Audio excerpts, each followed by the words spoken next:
Let's run an experiment on your life. Same you. Same face, same city, same 24 hours in a day. We're going to walk you up the ladder, $20,000 a year to $1 million, and at every rung we're going to look at the actual furniture of your life. Where you sleep, what's in your fridge, what you drive, where you go on vacation, if you go at all. And at every level we ask one question, not how much is in the account, that's the boring question. The real one is this: what does it actually feel like to stand here? What fear just disappeared? What new one just moved in? And, the part almost nobody warns you about, at what point does the numbers stop changing your life and quietly start changing you? Because the ladder tells a story, and it is not the story you think.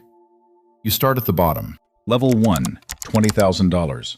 Roughly $1,400 a month after everything's taken out. Home is a single room or a share with people you didn't choose, thin walls, a landlord who takes 3 weeks to answer, a radiator that works when it feels like it. Rent swallows more than half the money before you've bought a single thing to eat, and the food is where you feel it most. Store brand everything. The same 4 cheap meals on rotation: rice, pasta, whatever's yellow stickered near closing time. You know the exact price of a carton of eggs. Some nights you're not hungry, you tell yourself, because dinner is a number, and the number is too high.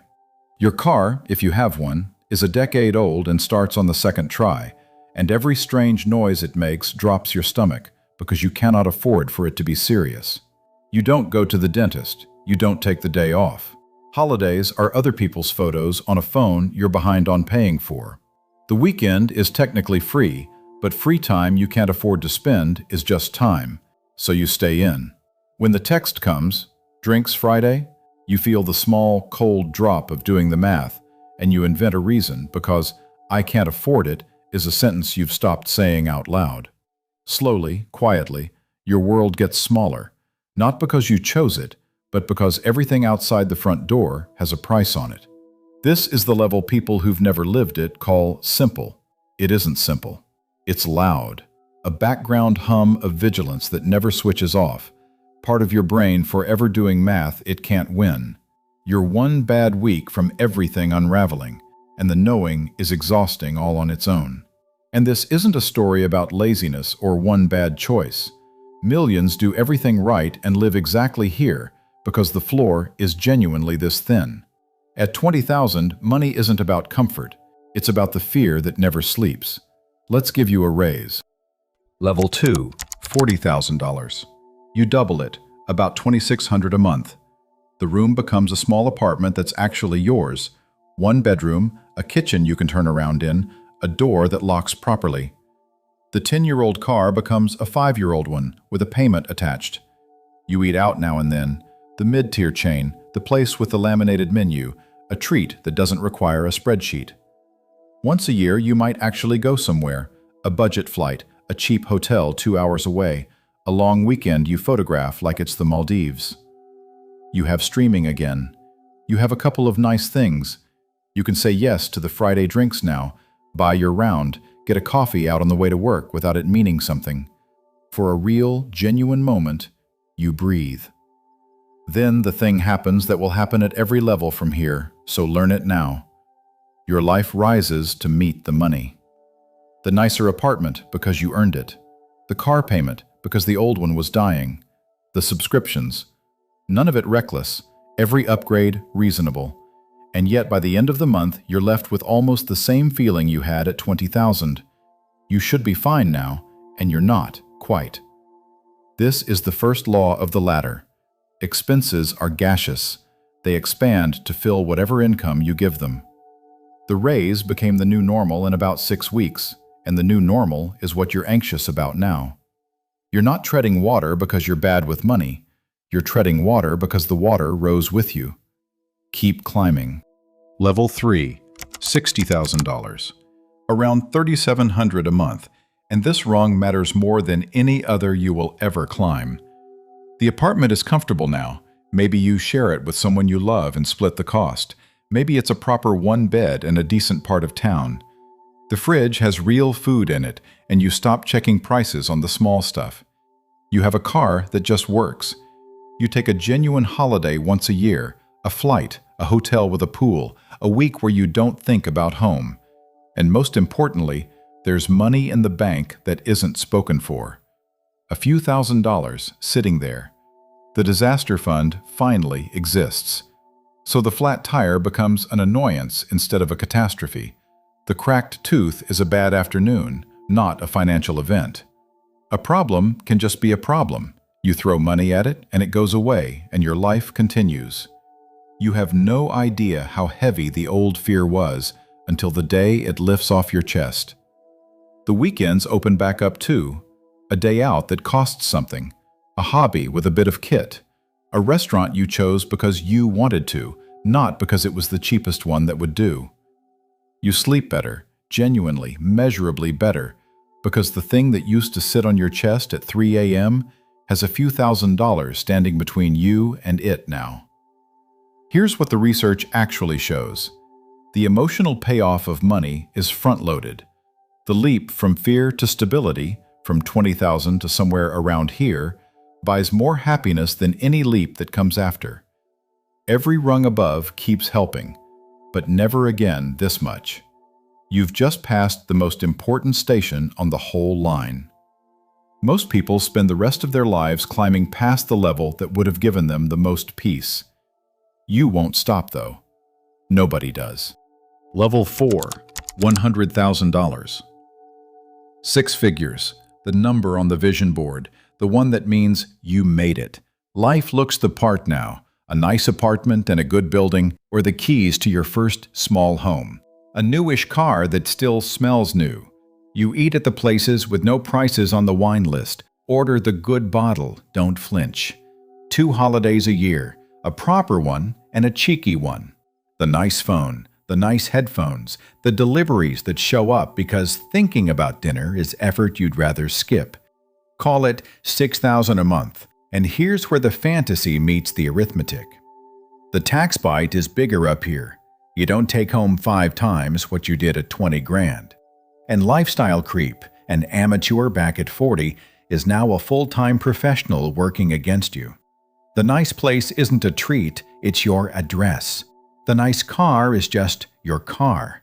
The luxuries stopped feeling like luxuries the day they became routine.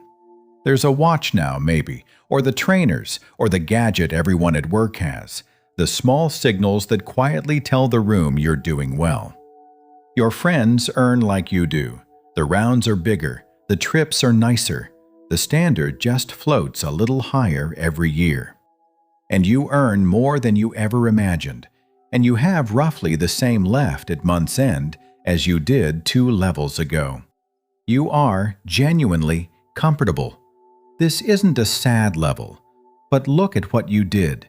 You signed a quiet contract. Your life now requires $100,000 to sustain. The home, the car, the standard, all of it assumes the income keeps coming. The cage up here is padded, beautifully padded, but you furnished it yourself, and the door is heavier than it looks.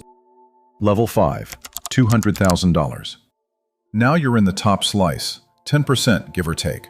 On paper, you are rich, and the life shows it. A real house in a neighborhood people drive through to admire, a spare room, a garden, 2 cars in the driveway, one of them nice enough to notice. The kids, if there are kids, go to the good school. You fly with legroom. You have a cleaner. Restaurants are a Tuesday thing now, not an occasion. You do not feel rich. You feel busy. The money is real, but so are the hours, the emails at 9 at night, the calls that follow you onto the sun lounger of that expensive holiday. You missed the school play because the meeting couldn't move. You spent the first 3 days of that beautiful trip decompressing, and the last 2 dreading the inbox waiting at home. You traded time to get here, enormous amounts of it, and time was the thing the money was supposed to buy. Somewhere in the climb, the tool became the master, and you hit the second cruel law. You compare up, never down. Not against the person on 20,000 you used to be, that person's invisible to you now, but against the rung above, the bigger house, the better trip, the neighbor whose life looks effortless. Your reference point climbed the whole ladder with you, so you feel exactly as behind as you did at 40 grand. Different numbers, identical feeling. You look wealthy from below. You feel average from the inside. And money barely touches that because the problem was never the number. It was the direction you were looking. Level 6, $500,000. Here's where it finally gets interesting, because now money can buy the real luxury. The life is genuinely large. The big house, maybe a second place by the coast you visit 4 weekends a year. A nanny, a cleaner, someone who handles the things you used to lose Saturdays to. You turn left when you board the plane. You don't look at the bill. But the bigger car was never the point. The point is options. At $500,000 a year, you could actually stop, take a year off, and be completely fine. You can outsource everything that quietly drains you: the cleaning, the admin, the errands, the whole invisible weight of running a life.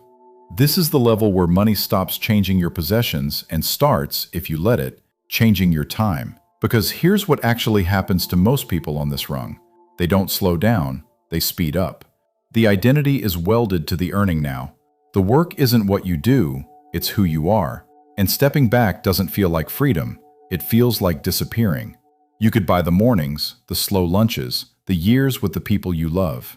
And you don't, because you no longer know who you'd be on the other side of the work. And the strange part is how normal it all feels from the inside. The house that would have stopped you dead 10 years ago is just where you live. The first-class seat is just the seat. The Saturday morning that could be anything, a long breakfast, a walk, an hour doing nothing with someone you love. You fill it with a few emails because stillness has started to feel like a threat you can't quite name. You reach the level where money could finally set you free and found the last thing in the doorway was you. Level 7, $1 million. $1 million a year. Every material problem you have is solved, and a dozen you'll never have are solved too. Name it, and it's yours. The house is whatever you want it to be. The cars are a decision, not a dream. You travel however you please, stay wherever you like, buy the thing without the little pause that used to come first. From the outside, this is the finish line, the life the whole ladder was climbing toward. And now the twist it was hiding the whole way up. The jump from 500,000 to $1 million barely touches your actual day. Be honest about it. Your Tuesday looks almost identical to the Tuesday you had at half the money. The same coffee, the same commute or the same home office, the same lunch, the same tiredness at 4 p.m. You can't eat 2 dinners. You can only sleep in 1 bed, sit in 1 room, live 1 hour at a time. Same 24 hours, same body that gets tired. Same relationships that need a time you're still not giving them. Same quiet fear about the health of the people you love, a fear no amount of money has ever once switched off. Money has now bought everything money can buy, and the things left in the basket, time you've already spent, health you can't repurchase, meaning, the feeling of being genuinely known by someone, turn out to have never been for sale at any price. Your problems didn't vanish. They got abstract.